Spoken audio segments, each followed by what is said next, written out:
Syria. But again, I thank you for your patience. I have no announcement of my own to make at the top, except to say that I'm glad to be back and glad to be with you. And with that, I turn to the Associated Press. Thanks, Jay. Welcome back. Thank you.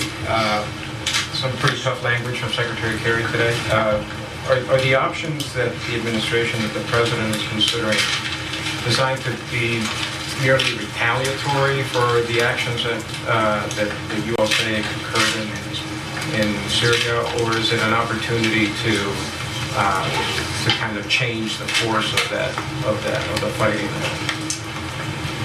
Thank you for your question.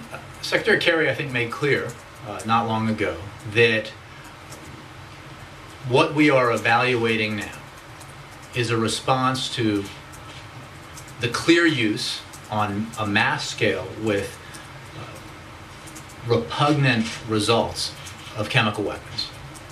And there is very little doubt that the Syrian regime, the Assad regime, used those weapons because they have maintained control of the stockpile of chemical weapons in Syria. They alone have the capacity to use rockets to deliver chemical weapons. And they have continued to, they had, prior to the use of chemical weapons, tried to clear that neighborhood and have continued to shell that neighborhood in the aftermath of the use of chemical weapons. So what we were talking about here, as Secretary Kerry made clear, is a response to the clear violation of an international norm. And it is profoundly in the interest of the United States and of the international community that violation of an international norm be responded to. We have seen, as Secretary Kerry said, the horrific results of the use of chemical weapons. We have seen it with our own eyes, and the evidence that chemical weapons were used is undeniable. And the proof comes from sources well beyond the U.S. government, open sources, international organizations, witnesses on the ground. This violation has to be taken very seriously, and the President is consulting with his national security team. The international community is, the intelligence community is further assessing and evaluating what happened, and we will be able to share with you an assessment of the IC in the coming days about the use of chemical weapons on August 21st. And the President will continue to consult and review his options in terms of responding to it. Now, we have a clear policy with regards to the conflict within Syria as well, and we have obviously provided substantial assistance to the opposition, and we will continue to do that. But it is important to make a distinction here when it comes to this violation of an international norm. It's not just an incident that pertains only to Syria or to the region. It is a violation that pertains to the whole world. The President himself has spoken about the difficulties of a response to something like this, but what would be considered a proportional response? Well, I'm not going to speculate about potential responses. I'm going to make clear, as Secretary Kerry did, that the fact that chemical weapons were used on a widespread basis against innocent civilians with tragic results is undeniable. And there is very little doubt in our minds that the Syrian regime is culpable. We are continuing to review potential responses, to consult with our allies and partners, and with Congress as we make that review. But I'm not going to, engage in hypotheticals about potential responses or what might occur after any response or any decision is made about a response. Would the President act without congressional or UN authorization, and would he lay out the evidence personally? He said that you come out with what the IC ultimately determined? Will the president himself make that case to the American people? Well, I think you have heard the president speak on this issue in the past, and I think you can expect to hear him speak on it again as he evaluates the potential options and responses, and as he makes a decision about a potential response. But he has not made that decision, and when he does, I'm sure you will hear from him. When it comes to Congress, we're consulting with Congress, and we'll continue to do that. And when it comes to the international community, the president, as you know, as we read out, has had conversations with key allies, leaders of allied nations, and will continue to have conversations with other foreign leaders. And we'll make information available about those conversations as they occur. Are you distinguishing the international community and international allies from the UN specifically? Yeah, I'm not going to, you're getting into a hypothetical about a decision that hasn't been made. So I'll refrain from doing that, except to make clear that the president is consulting with the international community as well as Secretary Kerry, broadly with his counterparts around the world, and that will continue. Anything on timing? I'm not going to speculate about a time frame. The president, as Secretary Kerry made clear, at the president's direction, considers what happened in Syria and the use of chemical weapons on this scale to be a horrific violation of an international norm. It's an extremely serious matter, and he is evaluating the appropriate response. But I'm not going to speculate about the timing of a response or a decision.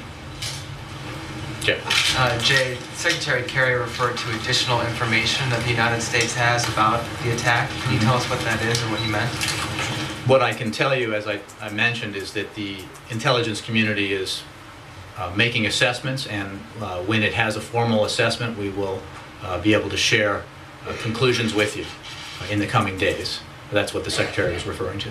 What would the legal basis be for a military strike? I'm not going to speculate about a decision that hasn't been made. Does the fact that Americans, polls show, are reluctant to get involved in another war factor into the president's thinking and decision about how to respond? The president makes decisions about military action or potential military action with the national security interests of the United States in mind. There is no weightier decision for the president, and he has made that clear on numerous occasions. And he makes decisions of that nature based on what he views as the long-term interests of the United States. Again, as Secretary Kerry made clear, and as I just repeated, this is a matter that is distinct from, although part of, the conflict in Syria. This is a violation of a long-held international norm that bans the use of chemical weapons on a widespread scale with horrific, morally obscene, as Secretary Kerry said, consequences. To what extent does Russia play a role in the president's desire to get international backing for whatever decision he makes? Well, the president, again, as I mentioned, has been and will consult with foreign leaders, international partners, and allies. I don't have specifics to preview for you. We have read out some of those conversations. We'll provide more information for you about them. When it comes to Russia, I think it's important to make clear that the use of chemical weapons on a widespread scale on August 21st on the outskirts of Damascus is undeniable. The international community has already concluded that it occurred. Even Russia and Iran have concluded and made clear that they believe chemical weapons were used. The United Nations mandate, the inspection team's mandate, is merely to establish whether chemical weapons were used, and that has already been established. The United Nations team does not have a mandate to establish culpability. And so it is our belief, as I think the Secretary made clear, that the regime in Syria has made obvious their attempts to preclude a credible investigation into what happened, having stated initially that they welcomed the inspection team to make an analysis, they then blocked that team from having access to the region for 5 days while they bombarded the region to destroy evidence. Today, the United Nations team caravan was attacked en route to the site, and upon its return from its first day of work from the site, the neighborhood was again bombarded and shelled, in a further indication of the utter lack of credibility of the Syrian regime on this matter. And we do not believe that that credibility is going to suddenly be restored. Jay, earlier this afternoon, Secretary Kerry expressed his personal feelings about what he thought about the images that were coming out of Syria. Has the president expressed what he was thinking when he first saw these images? What's his gut reaction? Secretary Kerry spoke today at the president's direction. The president shares Secretary Kerry's sentiments. I think all of us who have seen the visual evidence are repulsed by it and are heartbroken by it. And it demonstrates a disregard for international norms of behavior and a disregard for innocent life, and in this case for the innocent life of fellow Syrians, that is appalling. Indiscriminate killing of innocent women and children in an attempt to maintain his bloody grasp onto power is despicable. But that is what we've come to expect from Bashar al-Assad. And Jay, earlier this summer, there was some reporting out there that there were divisions, that there was sort of a split inside the president's national security team as to what to do about Syria. Chairman of the Joint Chiefs, Martin Dempsey, wrote a letter to Congress talking about some of his concerns, why the U.S. should be cautious about unintended consequences. Would you say that there's a more united front now, given the Secretary's comments this afternoon, given what you're saying? Well, I think in response to that question, I would make clear again that what we are talking about here is a potential response in consultation with our allies and partners, in consultation with Congress, to this specific violation of an international norm by the widespread use of a chemical weapon. And while it is part of this ongoing Syrian conflict in which we have an interest, in which we have a clear stated position, and it is distinct in that regard. So the President himself has spoken to the issues around our support for the opposition and our views on the conflict in Syria. But let's be clear that we have substantially stepped up our support for the opposition. And we did so fairly recently in response to our assessment that the Syrian regime had clearly used on a much smaller scale, but in numerous incidents, chemical weapons. This is on an entirely larger scale. And that is, in response to that, we're evaluating potential actions. You said that the U.S. has stepped up its aid to the rebels there. At this point, given what we've seen in the past week, is that now a sufficient response in the eyes of this administration, or is something more now necessary? Well, I just made reference to the increased support for the opposition in response to the previously established use of chemical weapons by the Syrian regime on a small scale. We are now evaluating the widespread use of, or the use of in a widespread attack, chemical weapons with devastating consequences and hundreds of fatalities and thousands of casualties, and a response to that. So those are distinct. Yes. Back to the first question. You say potential response. I think you earlier said there would be a response. There are different levels, different scales. Is the president looking to punish the Syrian regime, or to deny the regime access to its chemical weapons, or to turn the tide of the fighting? I don't think you have to do a hypothetical to give us a sense there of what is being determined and what is the president taking into account to determine that level, that scale? Well, let me be clear that we are assessing a potential response or a response to the use of chemical weapons on August 21st, and the fact that those weapons were used with devastating consequences for innocent women and children and others is absolutely undeniable. And I think I got the question earlier about the distinction between the ongoing conflict in Syria and our support for the opposition, which has been stepped up and which continues, on the one hand, and in response to this specific violation of an international norm, and a violation which we believe there is very little doubt was committed by the Syrian regime. Now, we are engaging in, and this is what Secretary Kerry referenced and I spoke to minutes ago in answer to Jeff, an assessment by the intelligence community, a further assessment that when it's concluded we will provide conclusions to you about this specific incident. But in answer to your question, the President and his team are evaluating options with regards to responses to this specific violation of an international norm, the prohibited use of chemical weapons against civilian populations. And that is part of, but distinct from, the ongoing conflict in Syria and our support for the opposition. So any kind of retaliation would be specifically for this one incident, not necessarily to turn the tide of the war in Syria, but...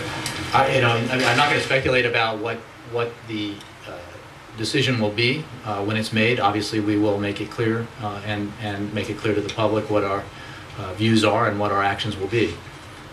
But the answer broadly is that we are considering responses to this transgression, to this violation of an international norm. We are continuing our support for the opposition in its fight against Assad. But we also have made clear for a long time now that there is not a military solution to that conflict. There has to be a political solution, that ultimately Assad has to step aside to allow for a better future for the Syrian people. Does the G20 put you in a box as far as when the president could take action? And I'm not going to speculate about timelines. We obviously consider this matter to be grave and serious. And I think, as Secretary Kerry reflected in his remarks earlier today, we are giving it a great deal of attention. Major. Jay, I'd like to get a sense of the sequence of things. When the president was asked about this on Friday, he was not as aggressive in his assertion of culpability or the sense of moral outrage that Secretary Kerry was today. Did the evidence presented at the Saturday National Security meeting to the president harden a sense, not only for himself personally, but the national security team, this was a more conclusive assessment that could be made and that a response was required? I think we have, in the days since the chemical weapons attack, both through means that we have, but also more broadly, through open sources and other sources, established very clearly and undeniably that chemical weapons were used on a broad scale on August 21st outside of Damascus. And the meeting on Saturday, I'm sure, reinforced that factual foundation.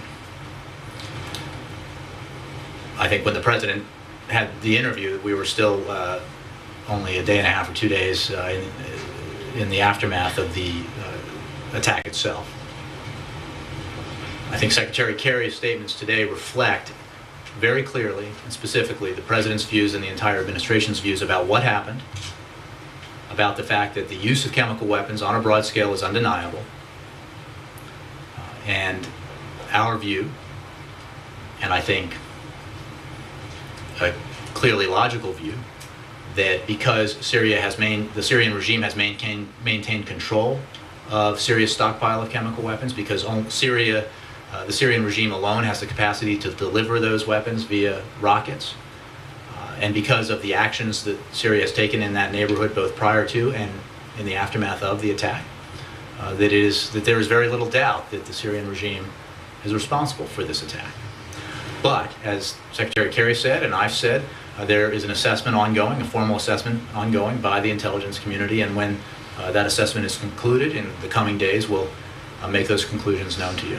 Is it fair to say that you have an inference now, not hard evidence, because you don't have access to the site, and as you mentioned more than once, evidence has probably been destroyed. This is a circumstantial or inferential case. Would you agree with that? I think you're blending two issues. One is, did a chemical weapons attack occur? Undeniably, the answer to that question is yes. Iran and Russia, even Iran and Russia agree with us and the world on that fact. The separate issue is culpability, and we believe there is very little doubt about culpability for the reasons that I said, but we obviously are continuing to make... Well, I don't have a presentation to make to you today. The intelligence community obviously is assessing this and has gathered and will continue to gather information in that assessment, and when conclusions have been reached, we will provide them to you. And so, let me make sure I understand, that fact-based conclusion will have to precede any action the President might order. I don't want to get into timelines, and I don't want to speculate about decisions, but well, a process related to a timeline. But again, the international community, the intelligence community is making an assessment. We will have conclusions about that assessment available for you in the coming days. Meanwhile, obviously, working with that information as well as with the preponderance of outside information that make the use of chemical weapons undeniable, the President and his national security team are evaluating their options. You mentioned a political solution. Is it practicable? Is it reasonable anymore to envision any sort of negotiated peace conference, which has been long discussed, with a regime that is now, from the administration's point of view, very likely use chemical weapons in violation of international norms? Some of the opposition have already said today they have no interest anymore in trying to negotiate something outside of a militarily achieved ousting of the Assad regime. Where does the administration stand on that prospect? Well, we certainly believe, it's a good question, and I would say in answer to it that we certainly believe that ultimately there is no solution here that does not require a political negotiated settlement. The fact that Assad has continued to barbarically attack his own people, using means now that boggle the mind and violate international norms, makes the potential for that kind of negotiated solution more difficult. But there is no solution, as we have long made clear, for Syria's future that includes Assad. And we, because of the situation on the ground and because of the military conflict, have provided enormous amounts of humanitarian assistance to the Syrian people and substantial assistance to the Syrian military opposition. Last question. I'd like you to describe the strategic difference for the American government. There have been countless women and children slaughtered in the Civil War. There are at least 100,000 victims, maybe 120,000. There are various analysts writing today, look, if this is only about responding to a chemical weapons attack, what is the strategic difference for the United States between 200, and I'm not trying to minimize, Sure. but what's the difference between 300 casualties of one barbaric act of war and 300 others, or for that matter, 100,000? What takes this to a strategic level of importance that might envision U.S. military response? I think that's an excellent question, and I appreciate the opportunity to make clear what is distinct about this particular atrocity. The use of chemical weapons is contrary to the standards adopted by the vast majority of nations and international efforts since World War I to eliminate the use of such weapons. The international norm against the use of chemical weapons is fundamental to the interests of the United States and of the international community. The use of these weapons on a mass scale and the potential risk of proliferation is a threat to our national interests and a concern to the entire world. It is because that this international norm exists, because it has been so clearly violated, that we and many around the world have to assess an appropriate response. Without question, there is ongoing barbarity in Syria perpetrated by the Assad regime. And we have provided substantial assistance to the Syrian opposition and will continue to provide substantial assistance to the Syrian opposition in their struggle with Assad. This instance, this use of chemical weapons is distinct because it so clearly violates an international norm that has been in place for a very long time. So by that standard, does it give you a better legal case to actually launch military action? Because killing 100 to 120,000 people also violates international norms, right? I would say, Ed, that I'm not going to speculate about decisions that haven't been made. I would simply say that, as I just mentioned, this international standard, this international norm is something that has been adopted by a vast majority of nations. It reflects an effort that has been engaged in by the vast majority of nations since World War I, and for those who know their history, horrific use of chemical weapons in that conflict. And therefore it is a distinct problem that requires a response. Two other things. One, talk about the UN's role in this, because my understanding of the inspectors, their mandate only allows them to determine whether or not chemical weapons were used, not who's culpable. And to Major's question earlier, the U.S. government has already determined both, it seems like. One, chemical weapons were used, and two, you believe you know who's culpable. So why are we waiting for the UN team? What is their role in this if you've already made that conclusion? Well, I'd say a couple of things. We have concluded, as have almost everyone who has an interest or expressed an opinion on this matter, that chemical weapons were used on August 21st. Yes. Russia and Iran have concluded as much. We believe there is very little doubt, for the reasons that I have made clear, that the Syrian regime is responsible for the use of chemical weapons on that day, because they have maintained control of the stockpile of chemical weapons in Syria, because the Syrian regime alone has the capacity to deliver those weapons with rockets, and because of the actions the Syrian regime has taken to clear this area prior to the attack, and the fact that they have shelled it continuously since the attack, and are shelling it now, today, in the wake of the visit by the UN inspectors. Now, when it comes to the inspectors and their investigation, let's remember that we led the calls for that, for UN inspection of potential chemical weapons sites in Syria. We were highly critical of the Syrian regime for blocking entry and access to that inspection team. But at this point, we do not have confidence that the UN can conduct a credible inquiry into what happened. And we are concerned that the Syrian government's continued obstruction and delay. What's the norm that it's in violation of? Standards adopted by the vast majority of nations prohibiting the use of chemical weapons. Is there a specific treaty you're citing here? Is this the Geneva Convention? I'll have to get back to Is you this on this. The answer is proliferation of weapons of mass destruction. Which is there a specific document here? There is a clear ban prohibiting the use of chemical weapons that has been violated. Did Syria sign on to that ban? I doubt it, but we can check. The question at issue here is whether or not the international community and the United States, as part of the international community that shares this view, can tolerate this violation. Because it is in the profound interest of the United States for that international norm to be maintained. We cannot tolerate the use of and proliferation of these kinds of weapons. It's horrific, obviously, in this instance, and in the use of chemical weapons in this conflict. But the norm applies to the whole world, and the implications of proliferation of the use of chemical weapons around the region and the world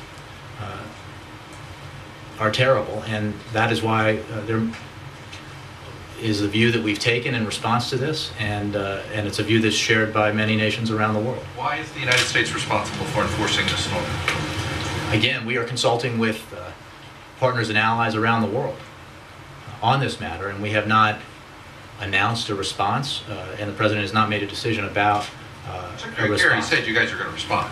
That has been now what it looks like, whatever, but he made that pretty clear. Well, again, So that's there my merits. answer. Why- There has to be a response, but I don't think that. Why is it the I United think you're States is in charge concluding of that it? the United States alone is appalled by the use of of chemical weapons in violation of international norms here, and that is not the case. And I think leaders from other nations have made clear that they share our views about what happened in Syria on this particular occasion. But I don't want to get ahead of a process here. The President is consulting with allies and partners. Secretary Kerry has consulted with and will continue to consult with a vast array of his counterparts. And we will keep you updated as we make these evaluations. Detail the consultations with Congress that have gone on so far, because there are many members of Congress who believe they have not been consulted. Well, members of Congress have been consulted, and those consultations will continue. We don't tend to read out every individual phone call, but the White House and obviously the State Department and others have been consulting members. Can you give us some examples, some... Again, I don't want to read out a specific Some member, leaders. but I can tell you that members of Congress have been consulted and will be consulted as we continue to make these Different evaluations. committees that have been consulted? Can you give us at least some? I think members of Congress with a particular interest in this matter have been consulted and will continue to be consulted, and that process is underway and will continue in coming days. Does Congress, do you need Congress to act on anything, or is that determination? Again, I don't want to speculate about what Congress might do when we have any. Having Congress authorize something, is that a fair? Well, I think that's a statement objectively a fact that you've made, but the. Make sure you thought that too. But we are consulting with Congress that issues that you raise presuppose a decision that hasn't been made. Carol. I just wanted to clarify something. You had said earlier that we will hear from the President when he makes a decision, not if he makes a decision. So should we read from that he will choose one of the military options that he's currently considering? The President and his team have not made a decision about the response. They are evaluating options. I think it is safe to say that, given the gravity of this issue, that the President will address it and you will hear from him along the way here. But I'm not announcing a specific presidential statement or speech because the process of evaluating our options is underway. I guess what I'm trying to clarify is when you're talking about these options, you're specifically talking about that he's going to choose a military option. There's not some other I don't think I said that. non-military. I guess I'm asking. Well, I think to have actually, that just to make clear, obviously a lot of these questions have related to the potential decision to use some kind of force. In response to smaller scale, but proven uses of chemical weapons by the Syrian regime, we did respond, and we responded with an increase in assistance to the Syrian opposition. The instance we're talking about now is of a much graver and broader scale and merits a response accordingly. The international community is assessing this. Our intelligence community is assessing this. It is firmly established that weapons were used on a significant scale. Chemical weapons were used, and we are evaluating culpability. We believe there's very little doubt about who's culpable here, but we continue that process. And we continue to consult both with Congress and with our partners and allies in this matter. Sorry, not to belabor this point, but so to cut through what you're saying, are you saying that one of the options the President is considering, that they're not all military? In consultation with our allies and partners and with Congress, and when we have an announcement to make about a response, we will obviously make it. But I don't want to get ahead of that process. Mark. Jay, in your answer to Chuck, were you saying that in the White House view, no prior authorization from Congress is required? Again, that's you're I'm getting ahead of myself. you're assuming a decision that hasn't been made, and I'm not going to get ahead of that process. All right. Mark. Thank you. Is the president himself involved personally in some of these consultations with lawmakers, or is it all senior aides or Pentagon or I something? don't have specific conversations to read out to you. I can tell you that the White House and the State Department and others have been engaged, other agencies have been engaged in consultations with Congress, and that process will continue. It is certainly the case that the president has discussed Syria and Assad with members of Congress in the past, and I'm sure he will do so in the future, including on this specific matter. But I'm not going to itemize the calls or consultations except to say that they have been taking place and will continue to take place. It does sound like you're laying the groundwork to make a case for the justification of a military option if that's the way you decide to go. And I know he hasn't made that decision yet. Is that safe to say? You're talking about the fact that this is more heinous than the past at a different level. Would you dispute the notion that the administration right now is very publicly, whether it's to signal to Syria or whether it's to signal to Russia or to our allies, laying the groundwork to say, if we decide to take this route, it's because it's justified because of his actions? Well, Secretary Kerry, I think, laid out in powerful and graphic terms the severity of this situation and the seriousness with which we view it. And we are not alone in taking that view. The president has made clear for a long time now, with regards to this issue, this red line, that he would not rule out any option, including military force. He has also made clear that he does not envision boots on the ground, and that remains the case. So, from the beginning, when it came to the potential use of chemical weapons in Syria, as well as the use on a limited scale, a smaller scale, and now the use on a broader scale, we have never taken a military response off the table, and we certainly aren't doing that now. I just have another question. I just can't help but think about the juxtaposition of this with the week ahead, where you've got an anniversary of March on Washington with a promoter of peace, Martin Luther King Jr., and a trip to Sweden. And I'm wondering about how the president sort of weighs his desire for peace with the possible need for the use of force. I know it's something he talked about in the Nobel speech as well. Is that something that's been on his mind? Can you speak to that?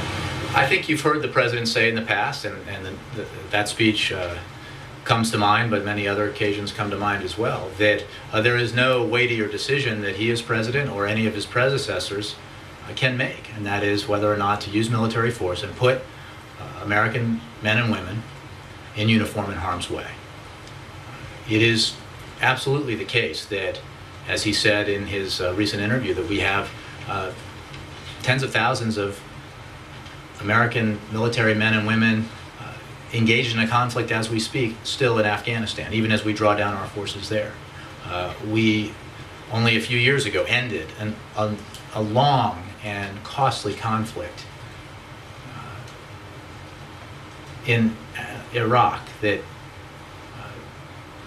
obviously cost in casualties and in many other ways, and reflected the extraordinary service of our men and women in uniform. So these are matters that the president weighs very seriously and soberly, as any president has and would. But it is absolutely the case that he takes action when he believes it is in the clear interests of the United States to do so. That has been the case throughout his presidency, and it will be the case going forward as he is president. But you're certainly right to say that these are weighty decisions. All right. You said members of Congress with a particular interest in this matter have been consulted. The chairman of the House Armed Services Committee, a spokesman for him, told CNN there has been no consultation. Does he not fit the description of members with a I didn't say I simply said, and I'm not going to go down the path of there are quite a number of members of Congress and even quite a number of members who have a specific interest in this matter. And I can assure you that we will consult with Congress.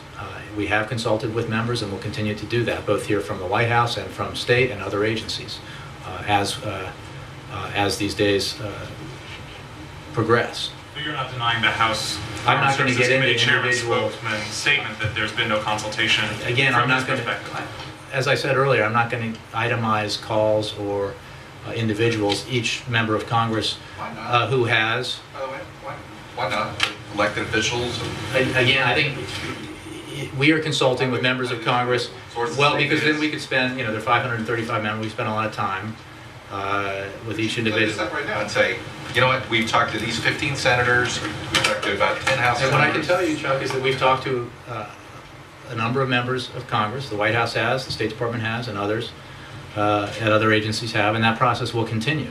I don't have specific conversations to read out to you, but I can assure you that process is underway and has been underway and will continue moving forward. Okay, the other thing I wanted to ask is, you said Russia acknowledges that chemical weapons were used. A spokesman for Prime Minister David Cameron said today that Cameron spoke to Putin, and President Putin said they did not have evidence of whether a chemical weapons attack had taken place. Is Putin saying different things to the U.S.? Well, again, I'm just referring you to past indications that the use of chemical weapons on August 21st is acknowledged broadly by nations around the world, including Russia and Iran. I didn't see that statement. When it comes to this particular matter and the conflict in Syria, we haven't seen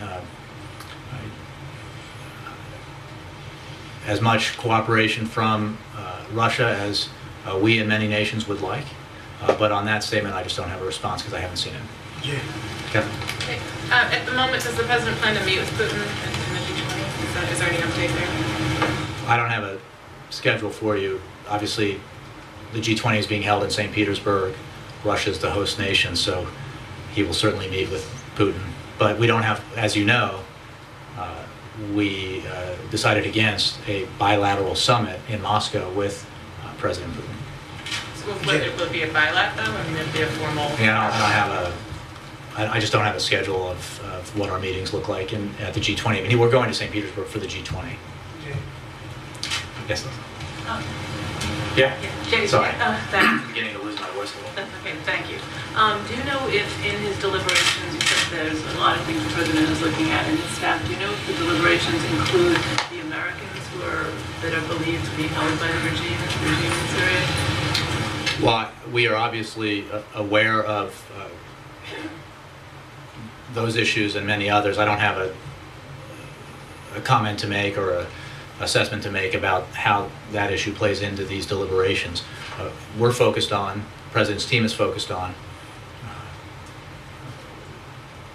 a potential response to the clear violation of an international norm with the use of chemical weapons.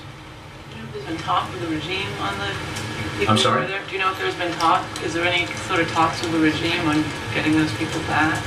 You have to be more specific than that, and I can help you on that. State Department, I'm sure, has more detailed information. Cheryl, in the back. Thanks, new topic. The Treasury Department is just now saying that the debt ceiling is going to be reached in mid-October.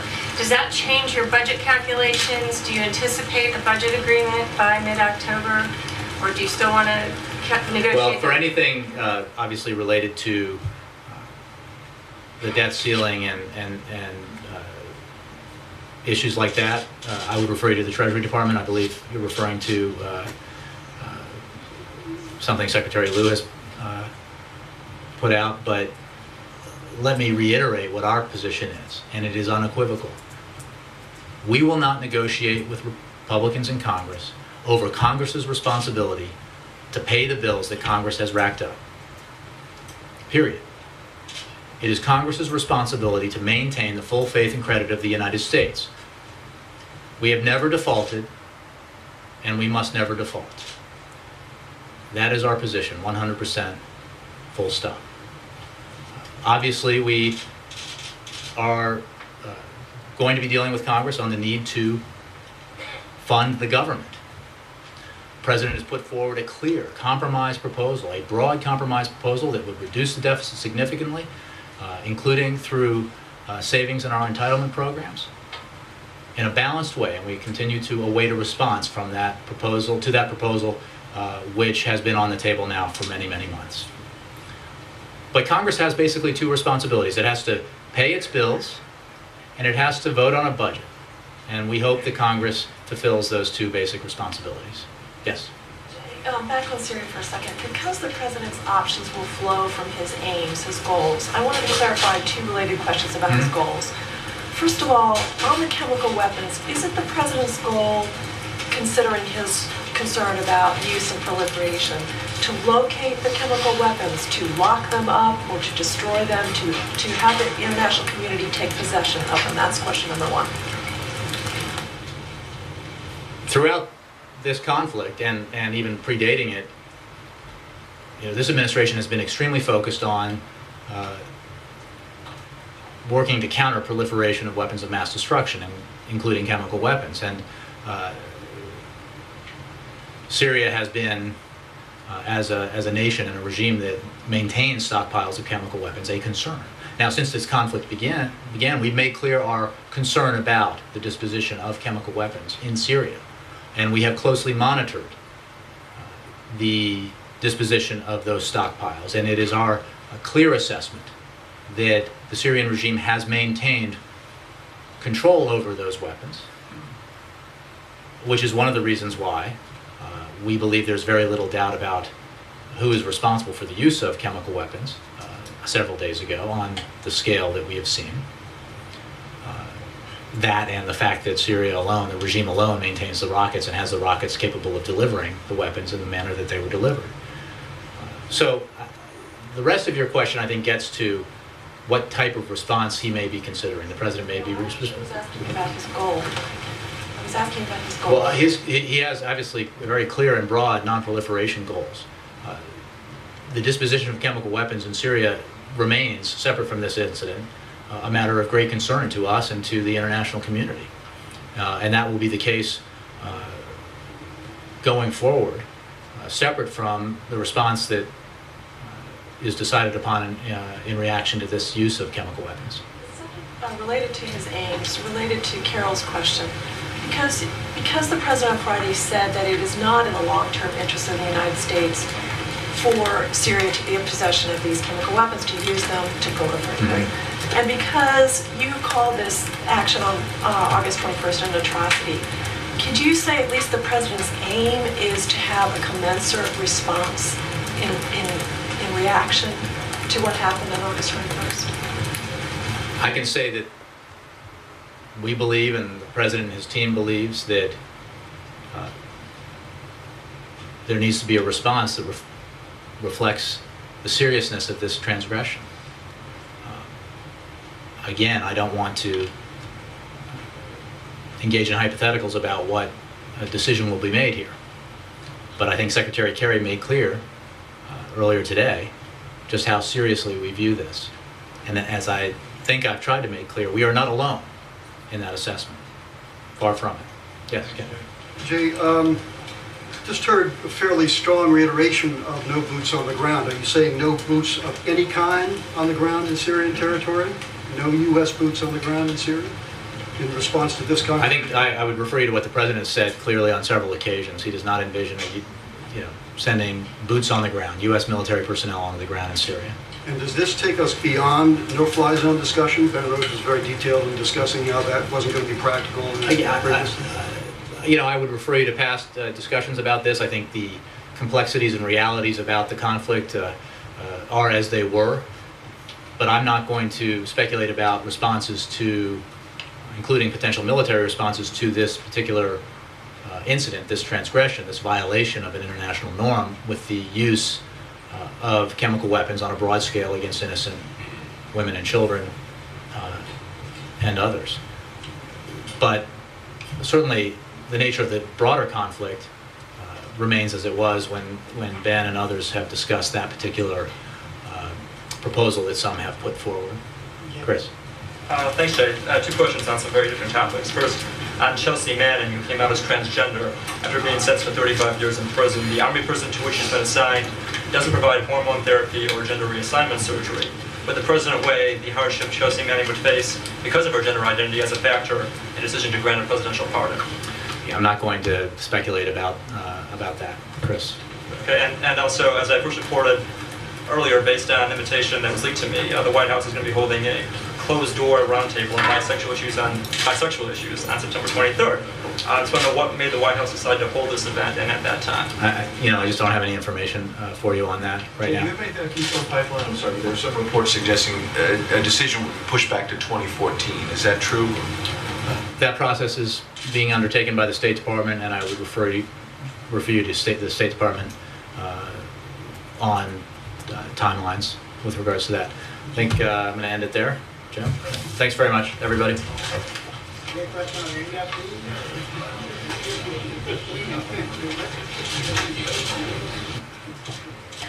Almost all of the questions from reporters at the briefing dealt with the use of chemical weapons in Syria and whether the Syrian government is responsible for an attack last week and what response there'll be, if any, from the U.S. We heard reporters refer to a briefing held by Secretary of State John Kerry, where Secretary Kerry called the attack a, quote, moral obscenity that should shock the conscience of the world.